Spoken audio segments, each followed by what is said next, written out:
Você vai se surpreender. É possível saber quando o corpo do idoso começa a se despedir, e isso pode salvar sua família do arrependimento. A boa notícia? Existem sinais claros, silenciosos, mas visíveis. E hoje você vai aprender a identificá-los. Se você ignorar isso, pode perder a chance de oferecer uma despedida digna, humana e amorosa. Esses sinais são tão discretos que passam despercebidos até por médicos e cuidadores. Mas quando você entende o que significam, tudo muda. O medo vira preparo e a dor vira conexão. Você oferece conforto, lucidez e até momentos de paz que ficam gravados para sempre na memória. E o mais poderoso, você transforma a morte em um gesto de amor. Você sabia que o corpo humano começa a dar sinais de despedida até 3 semanas antes da morte, mesmo que os exames estejam normais? Segundo pesquisadores da University of Washington, há mudanças sutis no ritmo cardíaco, na temperatura corporal e até no campo sensorial. Eles chamam isso de biomarcadores pré-tanatológicos, códigos silenciosos que o corpo envia quando percebe que está chegando ao fim. O mais impressionante é que, na maioria dos casos, esses sinais passam despercebidos ou são confundidos com coisa da idade. Mas quando a gente aprende a observar com atenção, cada detalhe vira uma chance de cuidar melhor. E é exatamente sobre isso que a gente vai falar agora, começando por um sintoma tão sutil que até médicos erram o diagnóstico. Sinal 1. Febre noturna inexplicável e intermitente. Quando um idoso começa a apresentar febres baixas e intermitentes durante a noite, sem sinal de infecção clara, muitos ignoram ou tratam como coisa da idade. Mas o corpo está enviando um alerta. O sistema de termorregulação está falhando. É como se o organismo tivesse perdido o controle sobre o próprio termômetro interno. E essa oscilação pode ser um sinal sutil de inflamação sistêmica silenciosa. Imagine a cena: termômetro marcando 37,8 à meia-noite, mas normal de manhã. E ninguém percebe. Isso acontece porque o sistema imunológico, já enfraquecido, começa a liberar citocinas inflamatórias em horários imprevisíveis. A febre, nesse contexto, não vem para combater algo externo. Vem como reflexo de um colapso interno, uma falência das defesas naturais do corpo. O mais curioso?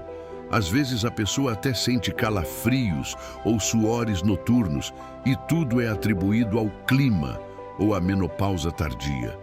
Sinal 2. Inchaços inesperados nos pés e mãos, edema terminal. O aparecimento repentino de inchaços nos pés e nas mãos de um idoso em fase terminal costuma ser um dos sinais mais ignorados pelas famílias. Muitas vezes colocam a culpa no calor, na falta de exercício ou em algo simples como retenção de líquidos. Mas o que acontece de fato é que os rins e o fígado podem estar falhando. E quando esses órgãos param de filtrar corretamente, o corpo responde acumulando líquido onde não deveria. Esse tipo de edema não surge da mesma forma que um entorse ou uma má postura. É mais sutil. O idoso acorda com os pés inchados, sente o sapato apertar e, aos poucos, o inchaço sobe. Há quem tente resolver com chás diuréticos ou almofadas elevadas, mas o problema vai além disso. É uma descompensação orgânica silenciosa, um sinal de que o corpo está perdendo a capacidade de se autorregular. E sabe o que é mais inquietante? Muitas vezes, esses inchaços são acompanhados de um cansaço leve, quase imperceptível. A pessoa começa a recusar caminhadas, evita levantar-se da poltrona, reclama do sapato. Pequenos detalhes que, quando ignorados, escondem algo muito maior. E se a gente prestar atenção, há outro sinal que costuma vir logo depois, só que pela voz. Sinal 3. A voz do idoso. Fica mais baixa e sussurrada. Um dos sinais mais emocionantes e também mais despercebidos é a mudança na voz. Aquele idoso que sempre falava alto e claro Agora fala baixo, rouco, quase sussurrando. Às vezes, é preciso pedir para repetir. Outras, a fala some no meio da frase. Essa mudança não é cansaço ou desânimo. É o corpo poupando energia para o que realmente importa. Com o passar dos dias, a voz perde a força, como se cada palavra exigisse esforço demais. Isso acontece porque os músculos respiratórios, como o diafragma, começam a falhar. E o ar que entra já não tem pressão suficiente para sustentar uma fala firme. É como se o corpo, em sua sabedoria silenciosa, dissesse: preciso guardar fôlego para continuar vivo. Em muitos casos, o próprio idoso percebe, mas não comenta. Ou apenas sorri e acena. Alguns tentam disfarçar com bom humor, outros se retraem em silêncio. Mas é importante ouvir essa mudança, não só com os ouvidos, mas com o coração. Porque quando a voz começa a sumir, logo o corpo começa a exalar outro aviso, talvez ainda mais sutil. Sinal 4. Mudança súbita no cheiro corporal. O corpo humano tem um jeito muito próprio de se comunicar quando algo não vai bem. E um dos jeitos mais silenciosos, porém poderosos, é o cheiro. Sim, o cheiro do corpo pode mudar dias antes do fim da vida. É como se o organismo, sobrecarregado de toxinas, começasse a buscar novas rotas de eliminação. E a pele, o suor e o hálito viram canais de escape. Esse cheiro não é sujo nem desagradável como muitos pensam. Pode ser adocicado, metálico ou ácido, dependendo do tipo de toxina que o corpo tenta expulsar. Não adianta sabonete caro, nem banho demorado. É algo que vem de dentro. E quem convive com o idoso sente a mudança no ar da casa, sem conseguir explicar, mas sente. Uma senhora, por exemplo, começou a apresentar um odor diferente no pescoço e nos lençóis. A família achou que era o perfume, ou talvez um novo sabão em pó. Mas a verdade era outra. Os rins dela haviam parado de funcionar direito, e aquele cheiro era o aviso não verbal de que algo profundo estava se desfazendo. E é justamente aí que entram os sonhos. Sinal 5. Sonhos intensos com pessoas mortas ou lugares antigos. De repente, o idoso começa a sonhar com a mãe que já faleceu há décadas, ou com a casa onde cresceu, as árvores do quintal, o cheiro do pão da avó. Esses sonhos não são simples lembranças, são como janelas abertas para o passado emocional. Um retorno espontâneo às raízes, aos afetos mais antigos, como se o cérebro estivesse buscando consolo nas memórias mais profundas. É comum ouvir relatos como: sonhei com meu pai ontem, ele estava me esperando, ou voltei para a casa da infância, parecia tão real. E de fato, são experiências vívidas, carregadas de significado simbólico. Estudos em tanatologia sugerem que esse tipo de sonho pode ser uma reorganização do hipocampo, o último suspiro emocional do cérebro antes da lucidez final. Esses sonhos, que muitas vezes são contados com um sorriso no rosto, não devem ser ignorados. Eles são como despedidas suaves, sutis, envoltas em saudade e espiritualidade, e quando aparecem com frequência, costumam preceder uma mudança mais brusca, uma perda de força que surpreende até os mais atentos. Sinal 6. Fraqueza súbita nas pernas ou incapacidade de ficar em pé. Um dos momentos mais impactantes para a família é quando o idoso, que até então se levantava com ajuda mínima, simplesmente não consegue mais ficar em pé. Não há dor, não há aviso, apenas não levanta.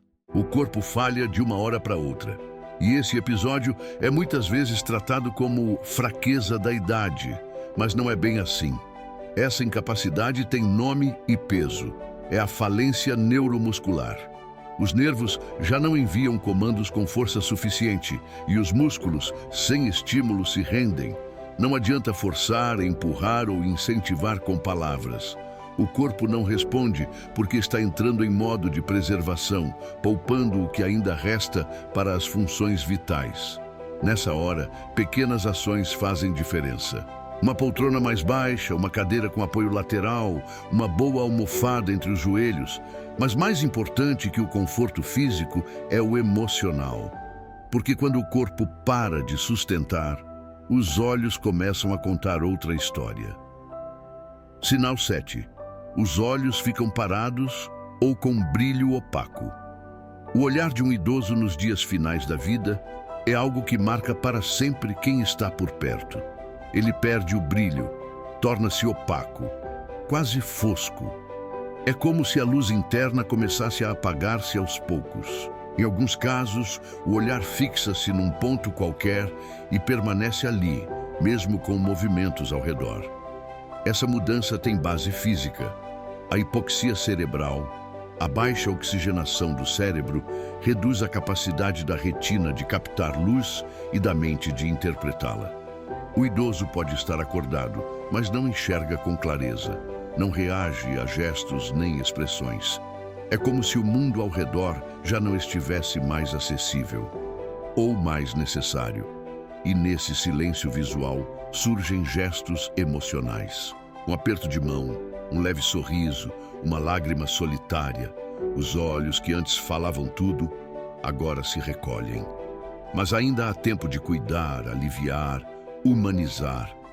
A ciência oferece algumas ferramentas discretas, mas muito eficazes, principalmente quando o foco é dignidade. Na alimentação, não adianta forçar grandes refeições. O conceito é nutrição de conforto. Caldos leves, frutas amassadas, aquele doce que traz lembrança afetiva. Já o toque terapêutico, uma massagem nas mãos, um afago nos cabelos, é capaz de reativar sensações esquecidas e promover paz. Tudo isso deve acontecer em um ambiente calmo, silencioso, com aromas sutis e vozes baixas.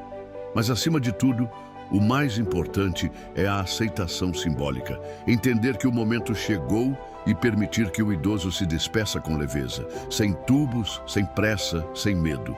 E é nesse cenário que a família assume um novo papel, talvez o mais difícil, mas também o mais transformador. Poucas famílias se preparam de verdade para o momento da partida. A maioria empurra o assunto, evita a conversa, tenta não pensar nisso agora. Mas a verdade é que falar sobre a morte não traz a morte, traz consciência, planejamento, humanidade. A literacia tanatológica, ou seja, o entendimento sobre o processo de morrer, pode transformar todo o cenário familiar. É nesse contexto que cada membro assume um papel único. Os filhos cuidam da logística, os netos desenham cartinhas, as noras preparam chás com carinho. Todos participam de pequenos rituais, um banho especial, a leitura de um salmo, o toque de uma música que marcou a história. Não é sobre prolongar a vida, mas sim sobre prolongar o amor. E quando há esse preparo, o luto não vem como um tsunami, ele chega como uma brisa. Há lágrimas, sim, mas também há paz, gratidão e até sorrisos no meio do adeus. Porque quando o fim da vida é vivido com presença, cada gesto vira eternidade. E é aí, nesse momento tão íntimo, que nasce o convite para a próxima parte da nossa conversa.